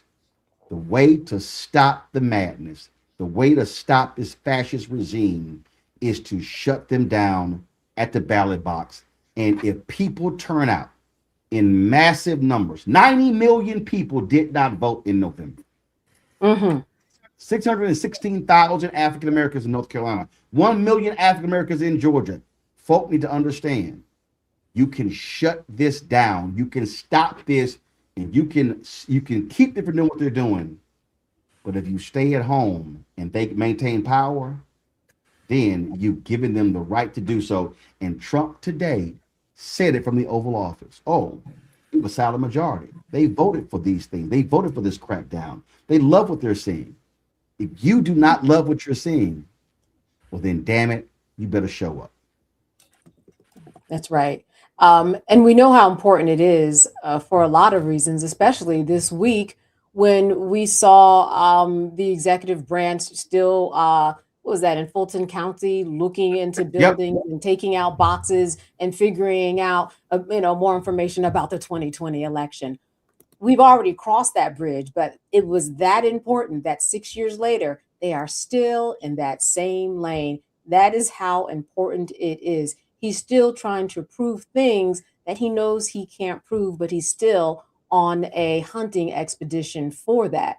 The United States Supreme Court, they certainly gave him the green light to be king. And look how he's acting. He is acting just like a king. The United Kingdom, at one point, their empire was over 80 countries. And they did that by military conflicts, by commercial transactions. They just took countries. Look what Donald Trump is doing, trying to take Greenland. Look what he's doing. Not that we haven't taken a leader down from other countries, but look what he did recently, right? In terms of Venezuela, he is acting like a king. He is making up the law as he goes along. And you are correct. It might be slowly but surely. And you may not be able to look out your window and see change in terms of, okay, but my neighborhood hasn't changed. That's the one good argument that I heard somebody tell me about why they voted for Trump. And they said, because every other Democrat that I've looked at and voted for, it stayed the same. I stayed in the same position. I looked outside the window. My neighborhood was still bad. People still couldn't afford food. Education was sloppy and everything. But it happens little by little. You cannot give up what our ancestors fought for so hard and what we are fighting for today, that right to vote. And it may not happen at the speed that you want it to in terms of the changes, but it will happen. But you have to align everything and put it in place. Just like, I might say, Donald Trump did with Project 25. The first round, he didn't get it right. The second round, a lot of people would say, you know what? He put his pedal to the metal and he came up with a plan. And this is now how he's doing. That's what we need to do. We need to change our attitude and see what we did wrong in the past elections and come out, because those 90 million people that you mentioned, they're the ones that lost the election. Matt, final comment. I'll just say, I'm not saying anything to the exclusion of voting. I think you're right. Maybe what needs to be added to that, from taking comments from both Lynn Cooney and Candace, is maybe I'm underestimating the power of the media and of real people bearing witness. But the reason I mention that is because what I noticed immediately in the wake of the Freddie shooting, the Freddie murder, is more people than I have ever seen before said, "You're lying to me. What you're telling me is not true. I'm looking at something different than what you're saying." There's obviously a myriad of instances of that in the past in other contexts. But I wonder if right now, at this inflection point in society, seeing that the government is just trying to straight up lie to you about something you see with your own eyes and leverage that to foment, further hate and then the whatever silent majority, maybe that's the turning point. Maybe it's all of us having camera phones in our pocket and documenting everything exactly as it is and being discerning about what we're seeing and what we're being told. Because the thing is, there really are a lot of people in this country who take that hook, line, and sinker. They take the bait that their country's being stolen from them by black and brown people and a horde of Somalis. None of these things are happening, right? So we've got to push back on that, and maybe that characterization and that truth, not ever allowing the truth to be enshrouded in the political lie, coupled with the voting, gets us where we need to go. But I think there also have to be some other approaches that maybe we haven't conceptualized yet because we're just in new territory. Well, when Cooney, I don't think we're in new territory. I think what's old is new, and what's new is old. I think the difference here, and this is really the big difference, I think, between what you used to see in present day, is that 50s and 60s, you had three dominant sources: television, ABC, NBC, CBS. I think the difference is prior to the 1950s, you had, in the 60s, you had a significant number of newspapers. You had massive readership, black newspapers, mainstream white newspapers. Yeah. I think you had those things going on. Radio was. The difference here is the type of content. And this is where I believe social media comes in. When the point that Matt just made of what he hears back to feedback, that's because we really do not, I don't think many of us fully understand how devastating the algorithms are to feeding us information. The algorithms are designed because they've already figured out, these companies have psychologists who they employ, and they have figured out that what drives people more than anything else is rage. Mm-hmm. It's rage. And it's just a reality that people on the right are driven more by rage. When you take rage and you align it with race, then you align it with gender. Oh, it's a whole. I mean, it's off the charts, and so that's what you're seeing from the right. What has to happen, is that we cannot ignore that reality. And what we have to now realize is that, to your point, Win Cooney, we can't say, well, the election's in November. No. The election's tomorrow. The organizing and the mobilizing, the teaching, the education, and the educating and the enlightening has to happen now. We have to push back on it all. Why do we have this platform? I'm telling you, when TV One canceled my show on December 9th, 2017, I said, you know what? Tom Jones retired in December 2019. We are not going to have a major black source to get our news and content for the 2020 election. That was the main impetus for launching this show and then eventually launching the network. I was very clear on why I was doing it. It wasn't just because. And so I understood the power of information. I had been saying for a very long time, and they hate when I say it, but I don't want to hear it. Essence today is not Essence 30 years ago. Jet does not exist.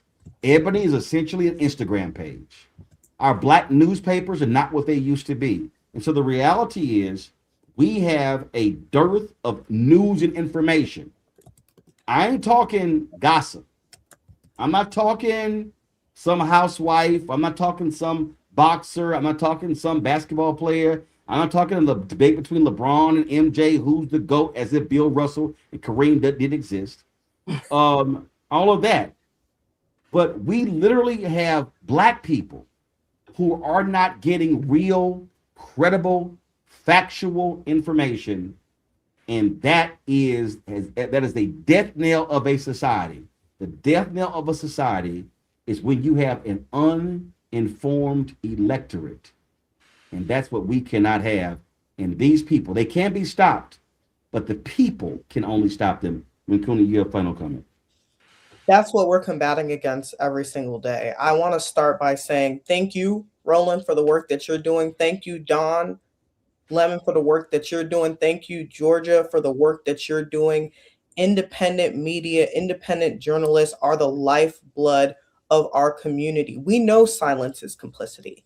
I want to paint a very clear picture for the young people who are listening right now as to why voting matters. Let's get really, really granular. We have to talk about the power that is behind voting in a really clear way, right? A lot of times I hear friends and family say, well, it doesn't matter because the Electoral College and da-da-da. Let's talk about the Supreme Court like you all mentioned.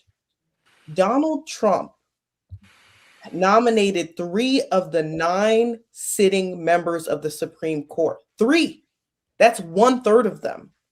There is a 6-3 conservative majority on the court. What that means is the person that you guys elect in office gets the sole privilege of being able to nominate these Supreme Court justices that are able to hold him accountable or not hold him accountable or her accountable for what happens when they are in office. That means whenever something is contested, it goes to the judicial system. When you see false arrests and allegations being made like we saw this morning and last night, it goes to the judicial system. And when you have a judicial system that is upholding a white supremacist agenda, we're in big trouble. The United States Supreme Court has continued to undermine rights and democracy. They have continued to promote their shadow docket and lack of transparency. They have continued to support partisan polarization and support this legitimacy crisis that we see in the media. They have continued to stand behind the ethical concerns that so many Americans have every single day and are turning to the judicial branch to try to legitimize it. And they're falling on deaf ears because of this 6-3 conservative majority. And we're seeing the abdication of checks and balances. This is all due to the fact that Donald Trump got to elect 3 Supreme Court justices in his first term. These people have a lifetime appointment. If you don't see the importance of voting for the person who can nominate people who have a lifetime appointment, the sitting kings and queens of this country, that's the problem in itself. 2026 is paramount. Even though we're not going to be voting for president, we're going to be voting for Congress and Senate. The checks and balances that are going to be able to, again, uphold or not uphold what the president wants to push into power.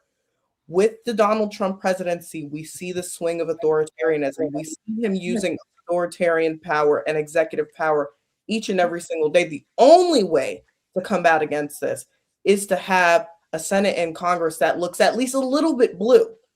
Because right now we're seeing a red tide, and that's exactly why this country has descended into the pitfalls of hell that it currently is. All right, folks. We certainly appreciate y'all being with us. Win Cooney, Matt, and Candace. As I said, on Monday at 6 p.m., we're going to be hosting a National Association of Black Journalists National Town Hall on the attack on journalists and the freedom of the press. And so we'll be working over that over the weekend. So we look forward to that. So I'm going to thank all 3 of you for joining us. Folks, don't forget, support the work that we do. Listen, if you need a better example why we need independent Black-owned media, what you saw today is a perfect example. And so your support absolutely is critical. Again, we need 20,000 of our folks contributing on average $50 each year to raise $1 million with the work that we do. A lot of y'all are watching us right now. And I appreciate a lot of people making comments in the chat on YouTube, on Facebook, and also, on our app. But we need you supporting what we do. and that is those dollars are important because we can't do this work. We can't hire the staff. We can't do the live reporting and travel across the country if you don't support us. And so we need you to do that. So please stand with us and give to us. If you want to contribute via Cash App, please use the Stripe QR code. You see it right before us. You could use that for Cash App. You Stripe QR code. You could also use that for credit cards as well. Don't forget if you want to use checks and money order, make it payable to Roland Martin Unfiltered. Send it to PO Box 57196, Washington D.C. 2003 7-0196. PayPal's R Martin Unfiltered, Venmo's RM Unfiltered, Zelle Roland at RolandSMartin.com, Roland at RolandMartinUnfiltered.com. And y'all got to realize, some of y'all are watching on Facebook. Hey man, guess what? Facebook is over there suppressing black content. I've got it's crazy. We've got almost 2 million folks following us on YouTube, 1.4 million on Facebook. Right now, there are 96 people watching on Facebook and nearly 4,000 on YouTube. Yeah, content's so I need y'all to understand. This is one of the reasons why we also have our own app. That app costs us, I want you to understand, $120,000 a year because of the content suppression that you're seeing happen right now. Facebook is we used to have more than 10,000 people watching us live on Facebook. Right now, 82 are watching us on Facebook. That is absolutely insane. That is complete. Facebook, we know, suppresses anti-Trump content, and they absolutely suppress black content. And so that's just a reality. Folks, download our Black Star Network app, Apple phone, Android phone, Apple TV, Android TV, Roku, Amazon Fire TV, Samsung Smart TV. Be sure to get our Roland Martin Unfiltered Black Star Network swag by going to shopblackstarnetwork.com, shopblackstarnetwork.com. You also can support our Black-owned products. When you buy Black-owned products from us, you also support this show. So go to shopblackstarnetwork.com. Download the app fan base. Please do that. And then you can, of course, support us there as well. They were actually at an audio room earlier that was carrying our content. And they're building up their RTMP. So hopefully we're going to be able to stream live on Facebook, on Fanbase very soon. Also, don't forget, folks, we have our daily noon news show, The Breakdown with Brittany Noble. That's every single day at noon Eastern, Monday through Friday. So please check out that show. And, of course, we appreciate all of y'all who joined us earlier today. I was a part of that broadcast as well. And then, of course, our new show, Second Opinion with Dr. Ebony Hilton. We premiered that show on yesterday. We'll be restreaming that several times between now and next week when a new episode appears next week. Folks, stick around. Coming up next, I've got this great interview with Doug Jones, former Senator Doug Jones. He was the prosecutor in the case of the racist white men who bombed 16th Street Baptist Church, leading to the death of 4 black girls. You do not want to miss my conversation with him about his book. So I appreciate it. Folks, I'll see y'all Monday right here, Roland Martin Unfiltered on the Black Star Network. Holla!